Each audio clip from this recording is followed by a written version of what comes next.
Welcome to our third episode of Tea First podcast. Today we are going to talk about how to brew tea. Stay tuned with us, but grab your tea first.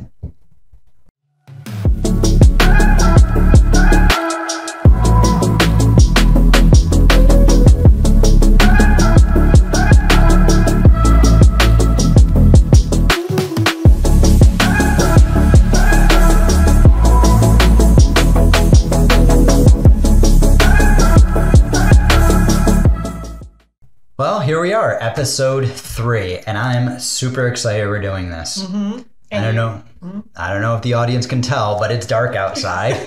And how else better to spend a Friday night after a wild and crazy day?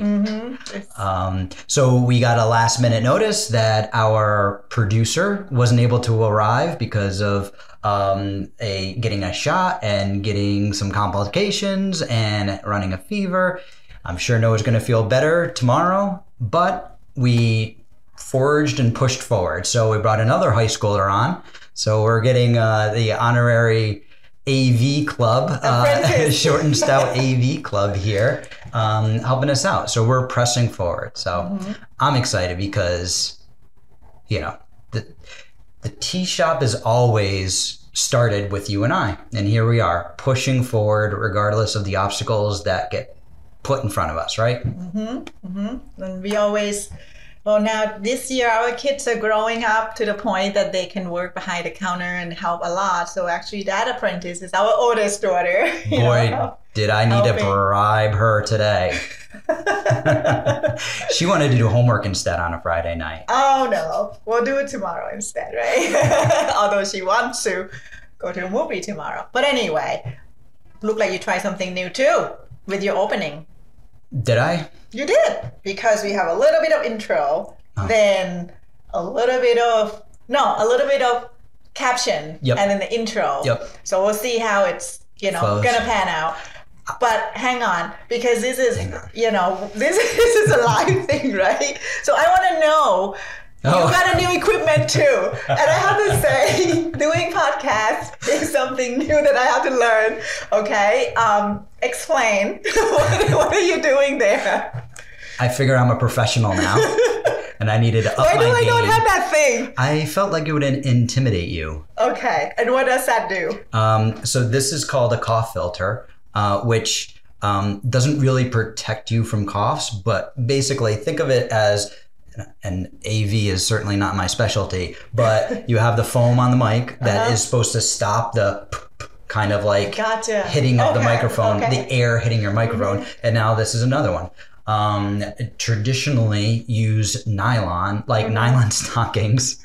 Boy, do I have an embarrassing story about nylon stockings, but this is, an updated version where I can get one for you tomorrow. It's okay. Next episode. It's okay. Well, no, see, I always ask questions. So I think so, don't take it for granted, because when I don't understand word, when you speak English or something, I need to always verify. So I'm a very curious person. So that's why I have to ask what that is. That's what that is. But as you're hitting on is that we are constantly having updates to this. I'm having lots of fun by just slowly building things. Hopefully you're able to see us in much more clarity because we got a new camera. Yes. One that wasn't on loan, I guess, from a friend and a brother. And after the first 2 episodes, yes, we're finally investing. And that's the thing is we are new to this, right? But we love doing it. Actually, a few customers came in this past week and say,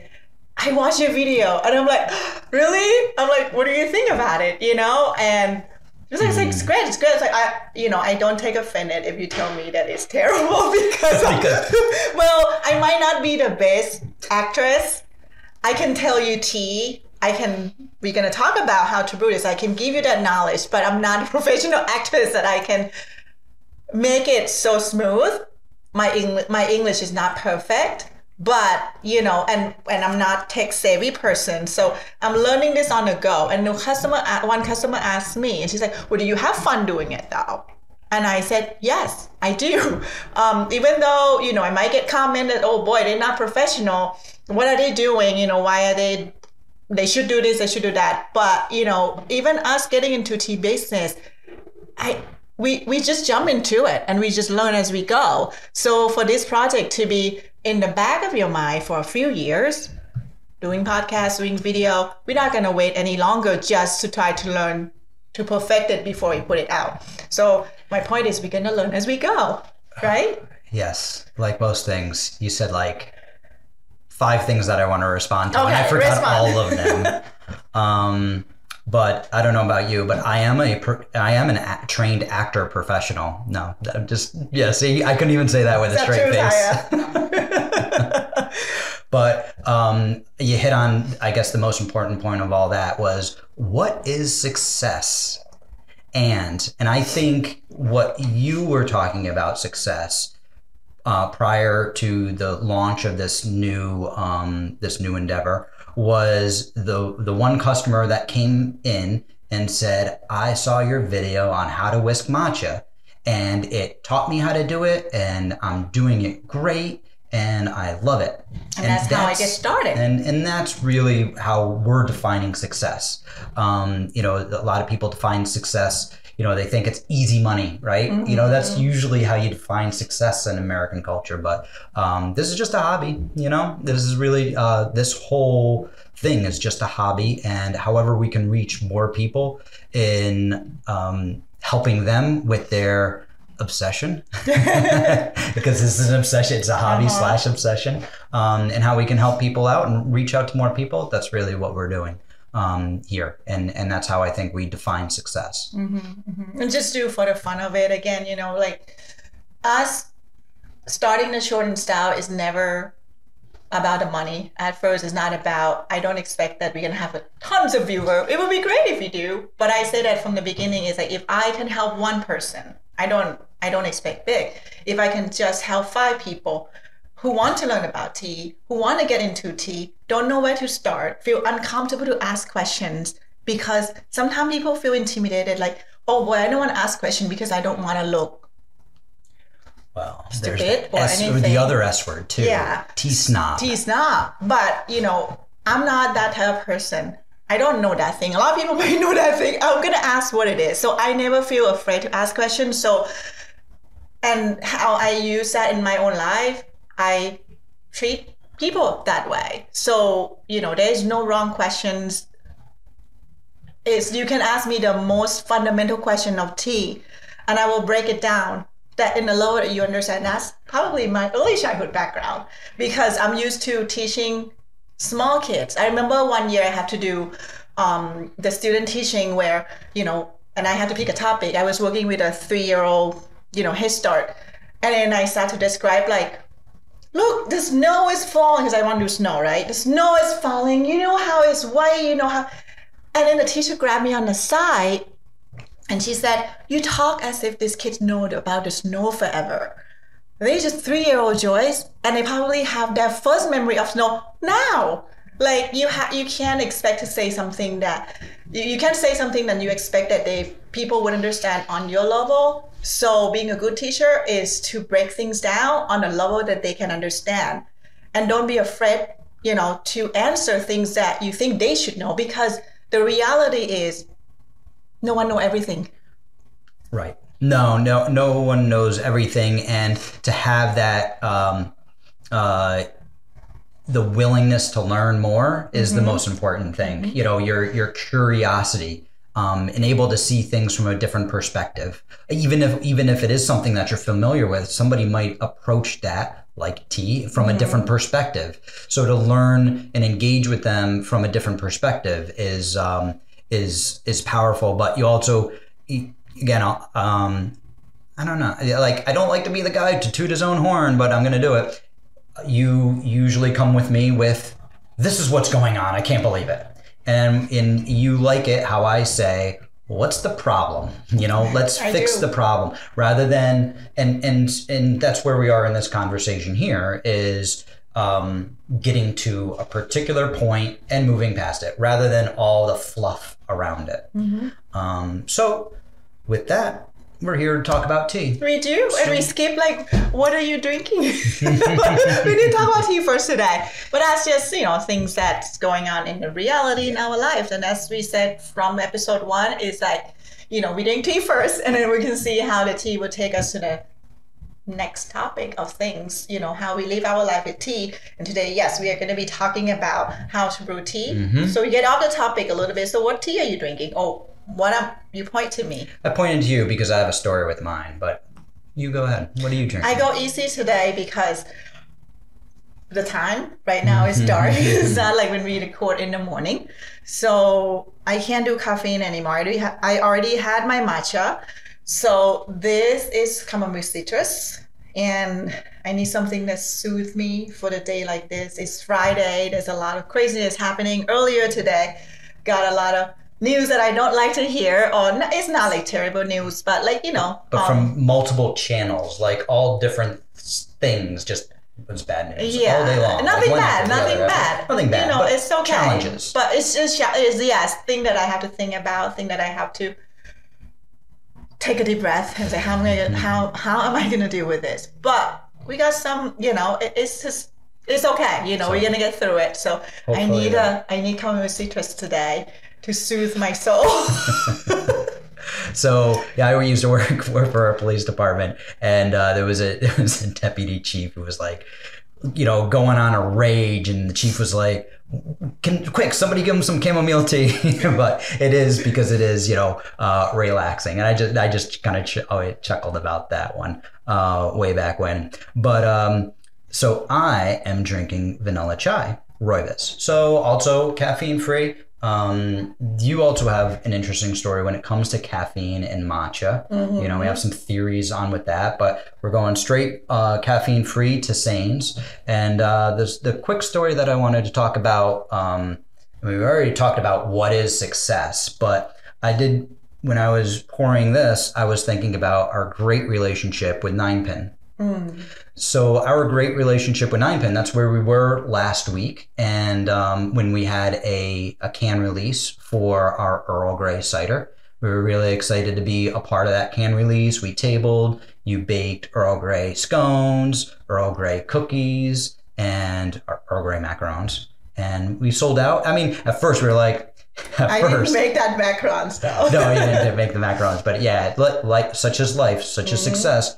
We just finished setting up, and we was like 5 minutes. I was like, hey, we're going to bring a lot of macarons and scones home, and that's going to be fine. We're going to have our cider. It's going to be great. Date night, right?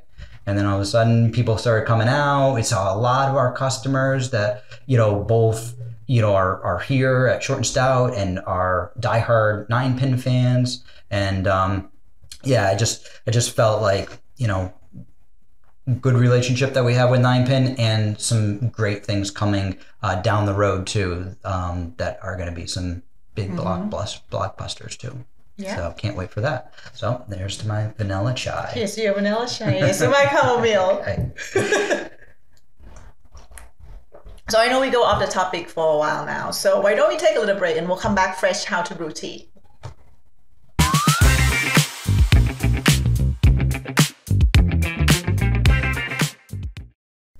And welcome back. Okay. So, steeping tea and steeping techniques. So it all starts out really with Western style, and that's what we're going to be basically speaking to today.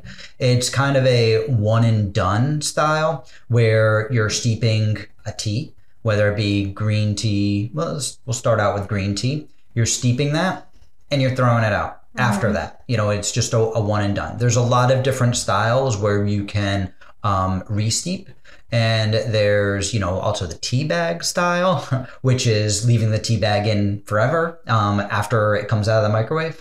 But here we're talking about loose tea and I think on the highest level, the point of steeping tea is to make an infusion that is the best that it can be for one serving. Because if it's a green tea, if you steep it too long, it'll be bitter. And it'll be a vegetal bitterness, and nobody likes that vegetal bitterness. Black tea, you can have, people do like black tea that is bitter because it's a malty bitter. And especially if you're going to add cream and sugar. But here, our recommendations also, baselines, is straight tea. Tea that's steeped, that isn't too bitter. If it's a black tea, it's not overly bitter, so you can still get some nuances of flavor between the difference of an Assam versus a Yunnan. So yeah, that's the baseline. Would you like to add anything? No, you do great. I'm listening. You're doing great about like how, what kind of techniques we are going to talk about today, because it's true what you said is there's different ways of doing it. You are doing Kung Fu shop quite a bit. That's one way. Different culture. Like last week we talked about how, people in the South America drink yerba mate off the gourd through the straw. In China, when we visit, they just add tea, into the big pot and just leave the tea there. So that's just different way. But today we are here to talk more about, the Western style of how we serve and brew at the tea shop, what equipment we have, and just, to help with the decision making and give you the informed, information that you can use to pick and choose, especially if you're new to tea and you don't know where to start. So you want to jump into jump into the three ingredients, the three things that you need to brew. You need the amount of tea that you're going to use, the temperature of the water, and then the time that it takes for the steeping to occur. And so I think we can start off with black tea, because black tea is pretty much the most common. I think it's probably a little bit more common than green tea, but maybe just by a little bit. But so if you were to have black tea, we are all going to be standardizing the measurement by an 8-ounce cup. So that is a measurement cup is 8 ounces. So the mug that I have in front of me is 16 ounces. Yours is 12 ounces. 12, so yeah. when I am at the craft fair and I say, "Yep, here's some tea. You sampled it. You love it. Here's the package," and they're like, "How do I make this? How much do I use?" Because it matters how big your cup is. And we also talk about U.S. cups. I just need to point that out because, in the past, I did bring in British teapot, and then they say, this is how much, how many cups it is. And I'm like, no, this is not the size of US cup. Well, lo and behold, European has their cups is 6 ounces. So when we do the recommendation for customer, the way that we do it, we base on the US. Because we are in the United States. And that's probably, this is why I love talking about this stuff, is because the light bulb that went off my head is the pots that we serve in-house, the 2-cup pots that we serve in-house are from Japan. And you kind of really have to fill it to the maximum in order to get really 15 and a half ounces, out. Because it's a little on the short. I always felt like it was a little on the short side. You disagree? I disagree. Okay. Because I work with it every day. It's 2.5 cup-ish. Okay. All right. If I make tea for Thai, I have a little bit left. I stand corrected, and I could be wrong now, and I could be wrong in the future. Behind the bar, you have to ask me. Yep. So we are talking about 8-ounce cups, and for black tea, you're using 1 teaspoon per 8 ounces. So for 16 ounces, 2 teaspoons, 12 ounces, teaspoon and a half. And you are using boiling water. Yes? I was going to say that the teaspoon that we use, we didn't bring it out. Because people ask what teaspoon look like, and most people have the teaspoon at home where it's kind of like a little scoop like that. So it's hard to judge sometimes because a teaspoon can be heaping and then it's end up being too much. But the one that we usually use is a little scoop where you can see the surface of the round part easier. And that's what we use to measure. Yeah. And when we said the teaspoon is cooking in the kitchen, when I bake, I teach my kids to bake, I say flat mean flat. Yep. Because if you go a little bit over, that can be equal to 1 1/4. Right. So stay with the flat unless the leaves are big or chunky, then you can use that method to maybe do a little bit of heaping. But if it's a regular, size black tea, green tea, will stay with the fat level of that spoon.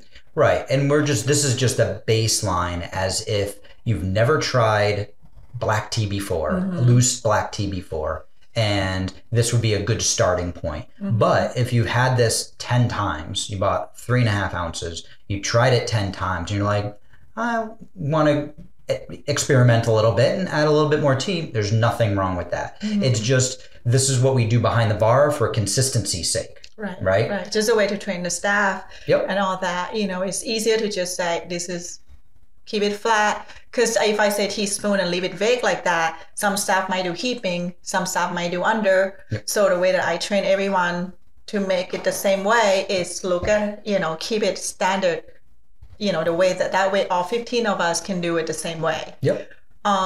So you talk about 3 things. So you say measurement of Tea. Water. You talk about measurement of tea, and then you talk about water that's based on the 8-ounce cup. Okay. And then the temperature is next. Then, right?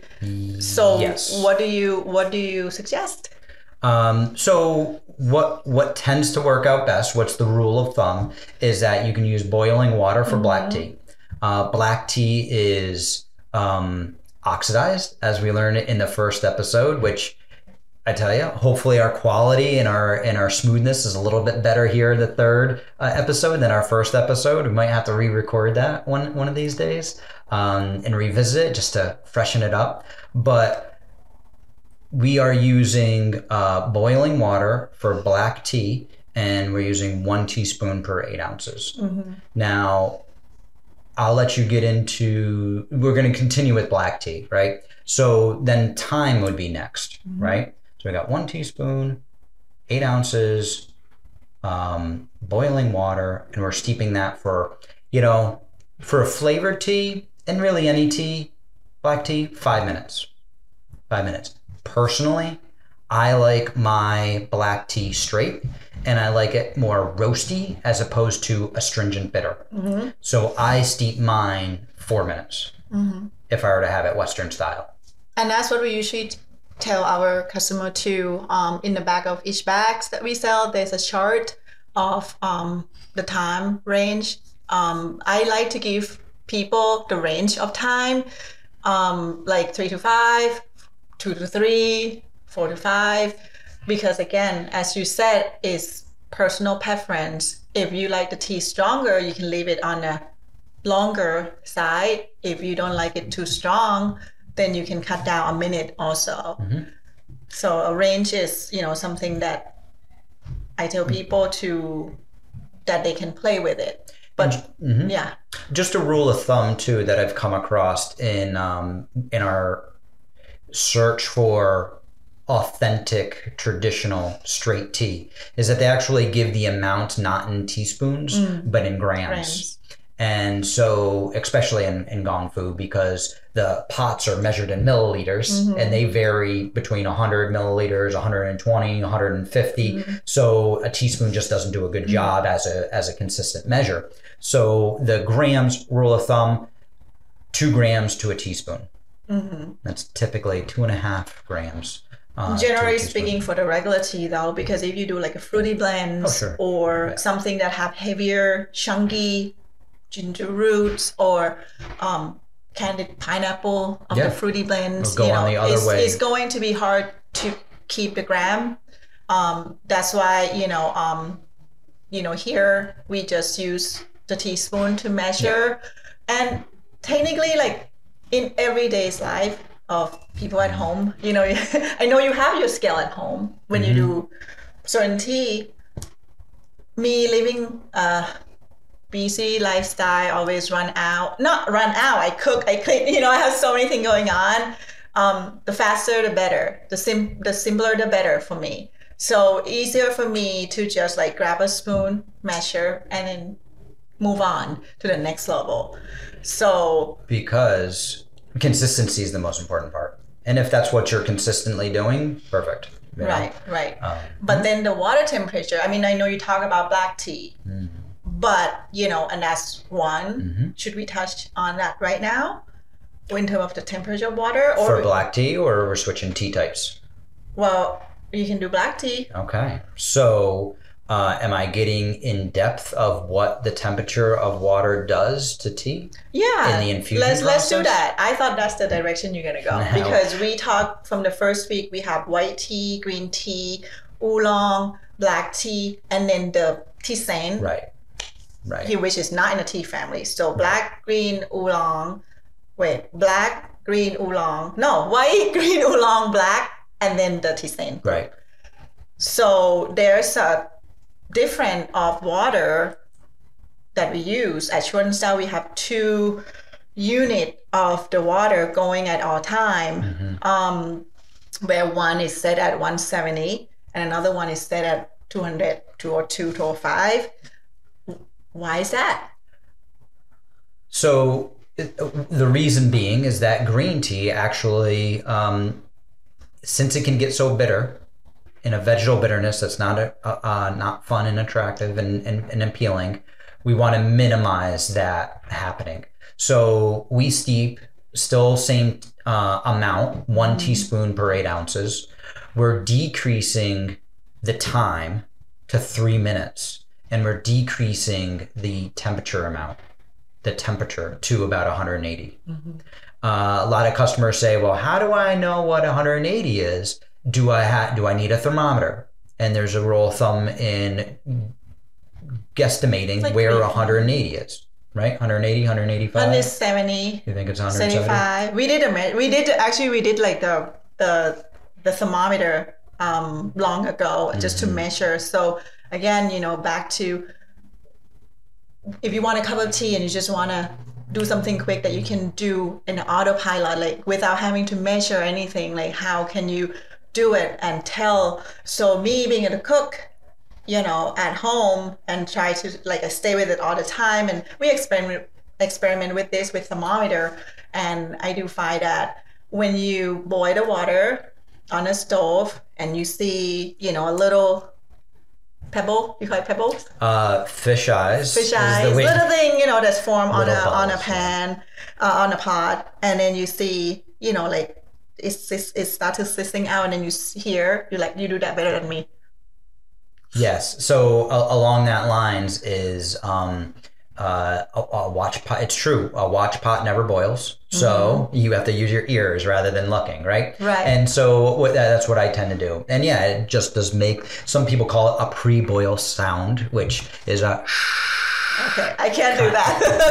That's why I'm gonna have. That's why I asked you to do it. So yes, so me, cooking at home, I'm doing something else. So now I use my hearing senses to hear, is my water ready? So when I start to hear it get louder to the point that you start to hear the sound of something starting to boil, that when we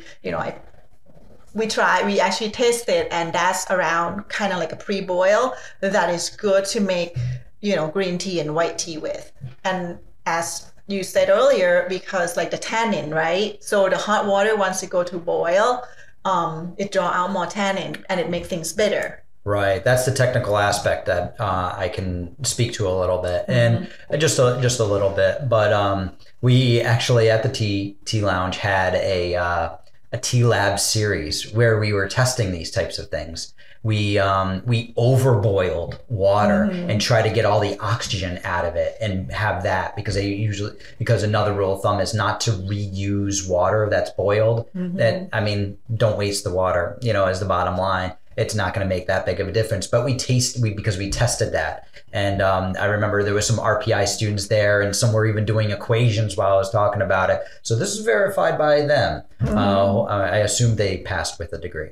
So the idea is that the hotter the water. So I haven't said this in a long time, but you have a solvent, right? The solvent is what's going to get elements out of an item and create a solution. And the solvent here is boiling water. And that boiling water is going to be interacting aggressively and not I use the word agitating in a lot of different contexts, but this is at a very fine level, very small level. That hot water, that is energy, is really agitating and getting into those tea leaves and drawing out the chemical components from the essential oils, the amino acids, the antioxidants, and the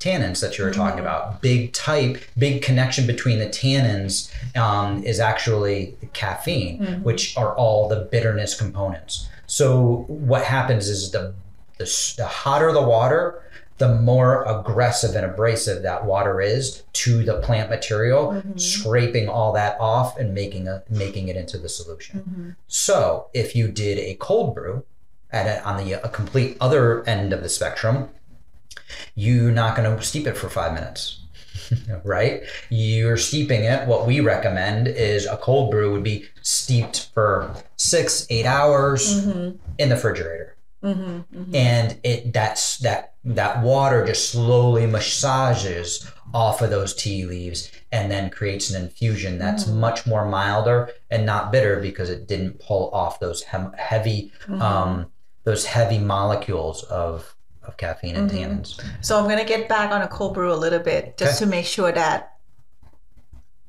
everyone understand what cold brew is. There's cold brew coffee. There's also cold brew tea. And the question that people ask a lot, customer ask a lot, is like, what is cold brew? What water do you use? Do you use hot water and let it cold? And like what kind of temperature of water you use? Do you use tap water? You use ice cold water? I mean, what do you use? So the way that I usually, explain to the customer, just like how you would explain, is like, hot water is, very like strong molecule, and it's just gonna go in and do the job and then take everything out. And it can get bitter, it can get strong quick. That's why it doesn't work well with a green and white tea that is more delicate tea. That's why for white and green tea, we use a lower temperature of water so that, it's more like massage the leaves and get a smoothness out of it. Because a lot of time that when people come in and say, oh, I hate green tea, it's just bitter, it's just like raw, it's like, oh, something bothered me. That's when I recommend, troubleshoot with customer and say, well, maybe if you use a lower temperature of water, you'll get a different result. So then when it's come to cold brew, we don't boil water even. We just take it from the tap water, room temperature, and then we stick it in the fridge. So you use the time to extract out the flavor. It works with pretty much all kinds of tea and tisane. I was against cold brew with hibiscus or like fruity at first because I feel like it's not gonna take a lot of flavor out.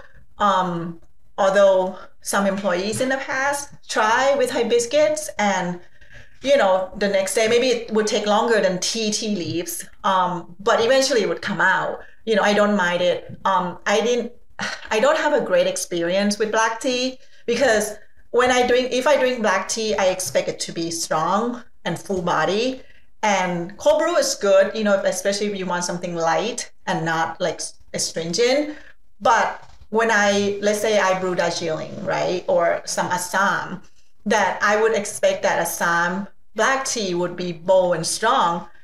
I enjoy when I brew it with hot water more than a cold brew. But again, tea, you can drink anytime, any day for different mood, different feel. So maybe I would enjoy the cold brew another time. But, from that quick experience that I try between hot brew of the black tea and a cold brew of the black tea, because black tea for me is meant to be astringent and full body, I prefer the method of, hot brew. So I got 2 comments there. So we started this off with one and done, right? But Oolong is an exception. So Oolong, you could steep, I steep 1 teaspoon per 8 ounces. I use boiling water and I go for 5 minutes.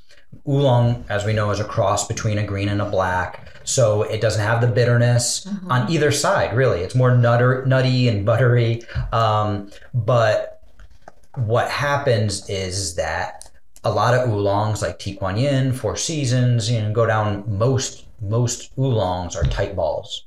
So you put 2 teaspoons in here and it will be full after your 5-minute steam. And yet it still can unfurl more. So that is great for cold brewing overnight. Like a bigger unit. And sometimes, like I almost just prefer for it to just sit in the jug itself, and then have the strainer. And that's what available out there in the market is like a jug that is designed for cold brew. Sometimes they don't build in an infuser, but instead they would build a screen where the spout is. So when you pour, nothing come out with it. So measurement of this tea, time, and a temperature. And the next thing is brewing. But I would say, can we take a little break and then we'll come back to talk about, and we'll look right into, talk about how this difference and what we prefer based on our suggestion. Sounds good. Sounds good. We'll be back.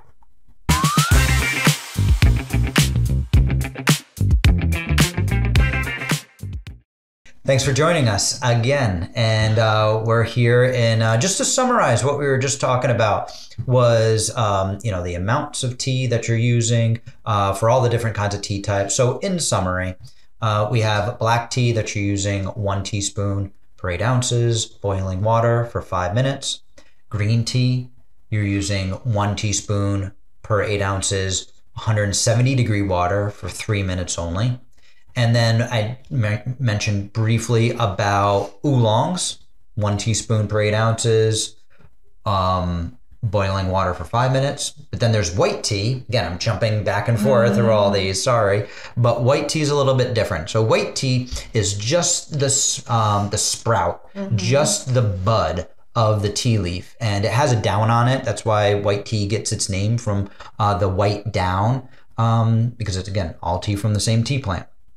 That is a little bit more leggy. It's not shriveled up like the black tea. It's not balled up like the oolong. It's not like a blade of grass like green tea. It's just more leggy. And so that is 1.5 teaspoons because it is very airy when you have it in a teaspoon. So 1.5 teaspoons per 8 ounces, 170 degree water, and you can steep that for 5 minutes. Is that all? I tend to steep it a little bit longer because it is a little hot water-ish. But we have some great flavored white teas, especially that jasmine white tea. So you're going to say? And the fruit, do you touch on the fruit and rooibos? Well, yeah. I mean, Tisane. The fruit is going to come into what the pieces of equipment that we have here. Hang on. The amount of fruit is 2 teaspoons per 8 ounces. And if you forget everything that Matt just said, it's okay. Just look back at the back of our bags. That's what I just want to point out, is that if you buy the small bag, you'll see the instruction right in front to recommend per that types of tea or tisane that you purchase. If you have the big bag, in the back of all the big bags would have the instruction. So that will recap of what we just talked about now. So looking at the equipment, sorry, I jump into that. But I just want to make sure that, if we say it so quickly, how can customer refer back? So when you're talking about actual equipment, everybody knows about the T-ball. Everybody's grandma has a T-ball, and it is outdated equipment. So the disadvantages of a T-ball is that it is the space in which the tea can go in is rather small. And there's a locking mechanism and a hinge that's just a piece of metal that allows it to flap open. The mesh is a little bit on the wider side. So what happens is you end up, I once had a customer who said, "Why is it the tea in my T-ball, after I take it out of the water, is dry inside?" I said, that's because the tea ball is not well designed in utilizing the amount of tea that she was putting in there. Maybe she was steeping a 4-cup pot and saying, okay, 4 teaspoons, let me get this closed. And then tea will expand. Not as dramatic as oolong, but tea absolutely expands and it needs room to circulate within the hot water. Just like what you said earlier, 2 teaspoons, like if you would do like a little bit of 2 teaspoons in here, all you see is just like a little bit on the bottom here. And then sometimes I doubt the staff too. I'm like, did you put 2 teaspoons in there? Because I'm like, that look like more than 2 teaspoons, you know? So a lot of, a few times that I get caught off guard if it's like some oolong that we didn't, we don't brew all the time, like the higher grade and stuff. And I'm like, wow, that's look, and then make the staff doubt themselves. Like, did I don't know. So, but loose tea, like especially thing that like tightly roll into balls, like jasmine pearls or any type of pearls, it looks small in there, but it puffs so big. So that's why when it's come to the loose tea world, we prefer to have the equipment that have a large enough space for the tea to expand. And so I have a lot of customer in the past, asking, wow, this looks so big. Is it for like a big pot? And I'm like, no, this actually for 1 cup, for a mug. And even a mug is a little bit longer. We have a wider one that, you need all this room for the tea to expand. And that's, yes, you were going to say something.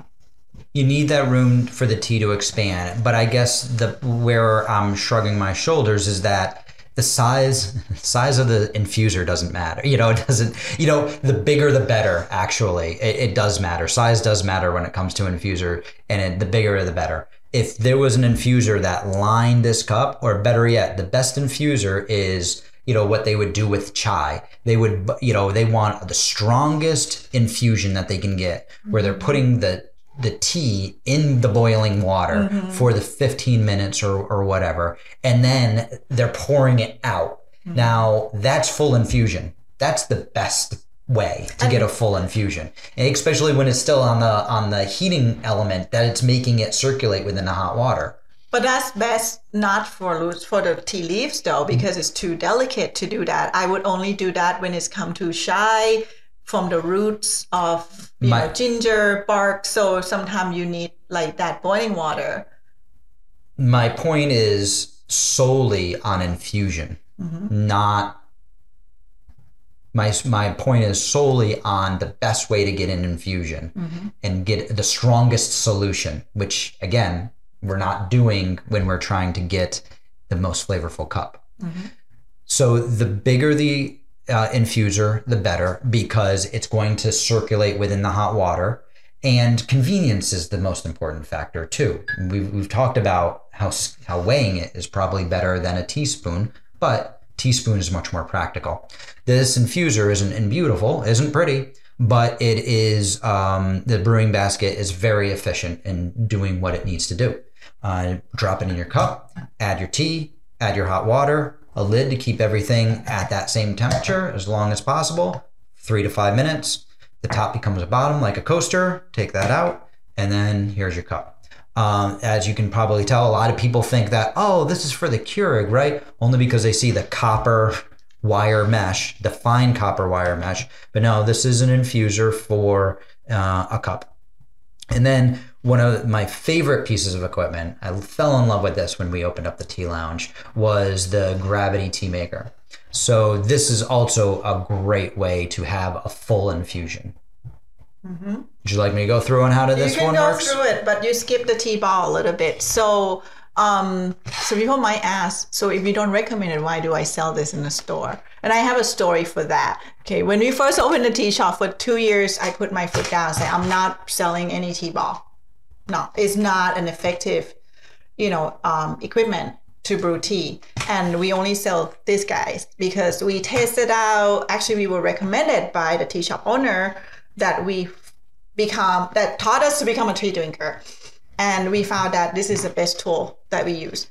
When we open a tea shop, when we serve a pot of tea, they come with an infuser that have the mesh that is more like a tea ball quality. And I end up throwing all of that mace that came with that pot out and use this to brew the tea in the pot or in the cup. And so I definitely stand by this product that, you know, it's worked like a charm for the loose tea. And like I said, I put my foot down for 2 years. I don't sell this. But, you know, loose tea is a new concept. It's not new, but, you know, it's new. More people start to get into it. We are here 10 years ago. I see more people coming and learn more about tea, which I'm so happy. But 10 years ago, or even just to have a concept of tea shop, standalone tea shop that just sell tea, people didn't understand. You know, a lot of people come in and suggest I should sell coffee too, so that I can make up the mark, you know, like make up with my loss. But, you know, I stand by the product of tea and continue doing just tea because that's how, you know, I'm not looking to just be a cafe owner and sell coffee and anything. My passion is with tea. So because I stand behind the product of like this brewing basket, I didn't bring in tea ball for, you know, 2 years. But the thing is, because like I said, you know, brewing loose tea is a new concept, and a lot of people grow up with tea, seeing grandma has the tea with the tea ball, mom has tea in a, you know, as a tea ball, and then they ask like, oh, how can, you know, do you have tea ball? I want to get loose tea. What kind of tea ball do you have? And it's more questions and question about tea ball. So I eventually bring it in for a few reasons. Just 2 reasons. Mainly because one, everyone, I can't take away the family value. If that's how they grow up and drinking tea, see grandma do it. It's their family tradition. They love it. They always see grandma drinking tea and love grandma so much. And grandma is no longer here and that, but that's how that person learned to do, you know, brew tea, and looking for similar equipment that grandma used to have. I can't, you know, deny that family value. That, yeah, I guess that is fine. You know, if that remind you of like life that you have in the past, how you get into tea, that's great. Another thing about a tea ball is that it has cute stuff in it. There's all kinds of tea ball or tea floats that design with the cute, you know, like this one has charms in it. There's other kind that have little duckling or hippo that we sold during Christmas. And that is just cute. It's not as functional, but it's cute to, you know, buy as a gift, get little kids to get excited about tea rather than this industrial looking one. So that's the reason I bring it in and, you know, keep that in the store. But if we get to talk to the customer, if I'm on the floor, I usually give them the option of like, I have this. But my personal, and I always base on my own suggestion, is that I prefer, you know, something like this. So we're not tea snobs, but we are infuser snobs. That's what I collect from that. Because I agree with you. I think we were in the same boat together, is that we want to, the tea is about the experience of drinking it, mm-hmm. and the simplest and easiest way to make it. But even though there is expectations from beginners that a tea ball is the way to go. So we can't, and then traditionally in the family that is mm-hmm. also there, we can't deny that. Right. But we don't highlight that for sure. Mm-hmm. Definitely it's always about the brewing baskets, the first stop. You know, we do have some good like mug and infuser combinations too. But I think one step up would be the gravity tea maker. Mm-hmm. You want to hand that to me? Gravity. All right, so this thing is phenomenal because you add your tea, you add your hot water, that's 16 ounces there steeping with full infusions. The reason why I love this and that we needed to bring it into the tea shop when we first opened, that it ended up turning into the tea lounge, is that you get to see some of the teas float, some of the leaves float, some of the leaves sink, some of them circulate up and down. You actually see the infusion process, the color happening, whether it's hibiscus and black tea. But now that I mentioned hibiscus and fruit tisanes, rooibos, herbals, you're using 2 teaspoons per 8 ounces. So if this is 2 cups, you're using now 4 teaspoons for this. 1.5. Yeah, I mean, for me, it doesn't get bitter. It just gets more flavorful. So yes, our packages say 1.5, but I'm all about 2. So once you're fully steeped for a fruit tea for 7 minutes, you put it on the cup, and then there's actually a trap door where this will then lower right into your cup. So this is a 12-ounce cup, so I would need to know that I was going to fill this up 3/4 of the way. But this is a great way to get a full infusion. Mm-hmm. So I'll add that in because I like to give customer pro and con on everything. So the concept of brewing loose tea is about having the room for the tea to expand and be able to separate the leaves out from the water.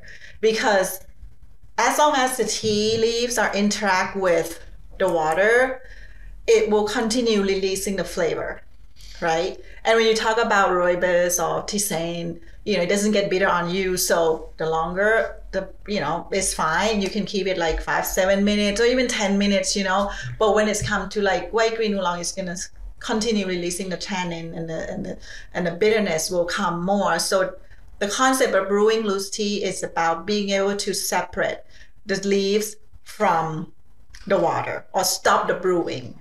So there's all kinds of things that come out more than what we show here. There's tea press too that look like a French press to compact everything on the bottom. So it kind of like minimize the water that the tea interact. And then the drink that kind of, above the press can be something that is in more like the time mark to the strength that it should be. Now for for the negative of this is like, the mash is not as fine. The reason I like this one because the mash is very fine. To clean, it's very easy. Tap it over, and then you can just rinse it under water. I don't always soap it either unless I have like chocolatey flavor or something in it. But at home, tea shop, I do soap it though for the sanitary purposes. But at home, when I brew a cup of tea for Taya every morning or at night, I would, just rinse it under water. And, if I want to re-steep the second time, I would go right back into the cup. So this is, like I said, this is my favorite. There are some comment though that if some customer are afraid about the plastic, just to point out, this is BPA free. So, but sometimes people say, oh no, it's still plastic. They prefer the metal one. There is a metal brewing basket that is all made with stainless steel. The handle is also stainless steel. But what happened when the stainless steel is with the hot water? So they end up burning themselves more. Because that's a comment. Like I have a lot of comment feedback on this one. It's the tea is dry. The thing get open. It's like, stuff all over the residue all over the bottom, the cups. And then one of this is okay, it's plastic. But then when someone get into more like the stainless steel, they come back and say, oh, I burned myself. It's hot. It's like, yeah, that's why this one designed with the plastic and it's BPA, free. Moving to this one, my personal review, and I give the honest review because that's what I like to do at a tea shop. I'm not here to just make money. I'm here to educate our customer and give my honest opinion on the product. I make profit on all of them, minimally that, pay the bills, but I'm here to also give an honest opinion about my product. So this one is great. However, like Matt said earlier, you need to know how big is your cup that you're going to brew. Because if you are brewing 12 ounces and you put water all the way here and you drain your tea, and let's say you have a little bit of this much water in, if it's regular black tea, green tea, it's going to continue brewing. So it's great for one serving one serving that you can brew, drain it all out. The tea leaf can stay in here. If you want to do a second brew, you can add water later, but your goal with this equipment, with this one especially, is to just get enough water to go in your cup. Because any water left over in here, the tea gonna continue brewing. So that's the downfall of this, that it's just like, it's cool, it's look good, it has a big enough room for the tea to expand. And oftentimes when we brew this behind the bar, you see the tea leaf floating up and down, which is great to look at. But it's just better tool to do for one serving and then add it on later. So that's my personal review of all of this. Of course, there's other kind of push button, and all this concept is to separate the tea leaves from the water. And for those diehard tea bag people, we also have empty tea bags. And they also, I think there's the convenience factor of being able to take it out and throw it. But I think there's still a infusion process, because they'll get really plump. You really have to dunk. You really have to move it up and down a lot in order for you to get that circulation well through a tea bag. Because like I said, we have a couple of different styles of tea bags. Ones that, again, disadvantages and advantages for all of them.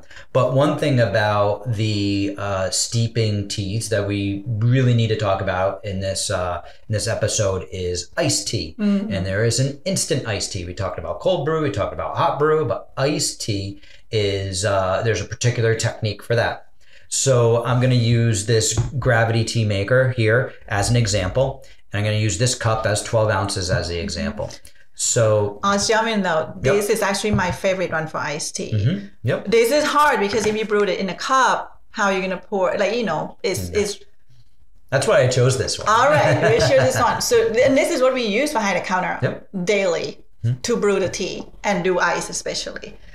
So I would, if my final cup is going to be 12 ounces, I'm going to fill this up. Let's see, I got to do a lot of math here. Half of 3/4. So remember, I would fill this up 3/4 for this cup. I would fill this halfway up, but put in the same amount of tea for this 12 ounce final infusion. So because I'm brewing hot water with the final amount in a concentrate, because after the 7 minutes, this will be full of ice. I will pour this over ice. And so that way it will dilute the solution and bring down the temperature. So that way now I have 12 ounces chilled. A 12 ounce infusion chilled. Yep. I'll tell you a trick. Tell me. Because this is keep it simple behind the bar, rather than like, oh, what is half of 3/4? What is 3/4 of this? See, there's two lines, right? For this particular model, we refer to the first curve right here. That's about a little bit lower. That will be about 3/4. You do half of that is at this first curve. So sounds good. I learned something. I hope you learned something too. And I'd like to learn, what is our 4th episode, Joyce? Oh, we don't have anything thinking yet. We'll drink tea. We'll continue drinking tea for the next week and see what's come up in the mind, the thought, right? Yeah, we're going to continue revolving our conversation around tea. Still basics. We're still rolling out the basics, and maybe we'll put out some intermediate and advanced episodes down the road, and then revisit the basics again. Maybe, and you said I try that. I mean, you don't need to get a whole new one for me, but you can have me try that. Okay. We'll see. Maybe, if you're good. Maybe. I'm always excited to learn new things, but we hope you learn new things too. Or you already know, that's fine. It's good. It's a good tea conversation, when that's what happened to us when we drink tea. There's always like things that we can carry on and talk for hours. And here we are close to that time. And see how a cup of tea bring us to. So we'll wrap it up for tonight, because I'm getting hungry. Okay, let's go get something to eat. Yes. We had our tea already, so no more tea first. Yes, no more tea first. Time for dinner. Have a good night, everybody. Good night.